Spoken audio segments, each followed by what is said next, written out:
అందరూ కూడా ఈ కార్యక్రమాన్ని విజయవంతం చేయడానికి వచ్చినందుగా ముందుగా ధన్యవాదాలు తెలియజేస్తా ఉన్నాను.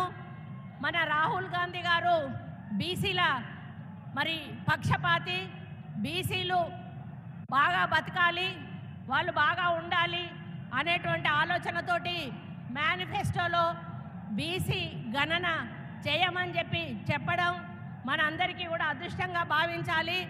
మరి ఈరోజు బీజేపీ పార్టీ మైనార్టీల రిజర్వేషన్ తీసేస్తాము అని మాట్లాడుతూ మైనార్టీలను అవమానపరుస్తూ మాట్లాడుతున్న సంగతి మనందరికీ కూడా తెలుసు.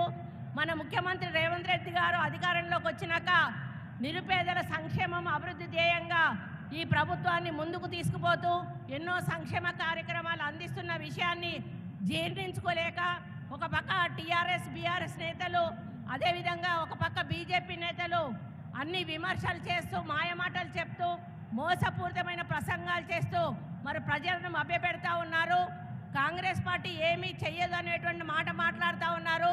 ఇది ఇందిరాగాంధీ నిలబడ్డటువంటి గడ్డ మెదక్ ఈ చుట్టుపక్కల అభివృద్ధి చెందింది అంటే ఆ రోజు ఇందిరమ్మ ఇక్కడ ఎంపీగా నిలబడ్డారు కాబట్టే వేలాది కుటుంబాలు ఈరోజు వాళ్ళు బతుకుతూ ఉన్నారని గర్వంగా చెప్తా ఉన్నాను.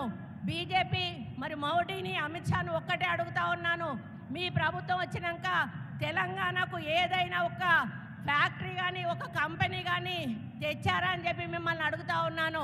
కాబట్టి మరి వాళ్ళు 9.5 సంవత్సరాలు పరిపాలనలో తెలంగాణకు ఇచ్చింది శూన్యం అనే విషయాన్ని మనం గుర్తు చేసుకోవాలి.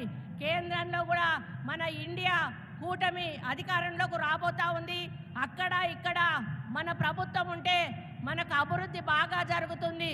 కాబట్టి మన హైకమాండ్ నుండి సోనియా గాంధీ గారు, ప్రియాంక గాంధీ గారు, రాహుల్ గాంధీ గారు ఇక్కడ బీసీ ముద్దు బిడ్డ, ముదిరాజు బిడ్డ అయినటువంటి నీలం మధు గారికి టికెట్ ఇచ్చి నిలబెట్టడం జరిగింది. మరి నేను ఇక్కడ ఉన్న అందరికీ కూడా విజ్ఞప్తి చేస్తూ ఉన్నాను, మరి నీలం మధు గెలుపు కోసం ప్రతి ఒక్కరు కూడా కంకణం కట్టుకొని వారికి లక్షకు తగ్గకుండా మెజారిటీ ఇవ్వాల్సిన అవసరం ఉందని తెలియజేస్తూ ఉన్నాను. నేను ఒక్క మాట అడుగుతాను, మీరు అందరూ కూడా చేతులెత్తాలి. ఇక్కడ బీసీ బిడ్డలు ఎంతమంది ఉన్నారు? చేతులెత్తండి. బీసీ బిడ్డలు उतना बीसी लोग है साहब, हमारा उतना बीसी लोग है। ये लोग पूरा वो बीसी कैंडिडेट नीलम मधु को जिताने के लिए तैयार है। आपका आशीर्वाद होना साहब, हम लोग ये सीट जिताने के लिए हमारा पूरा एफर्ट रख के आगे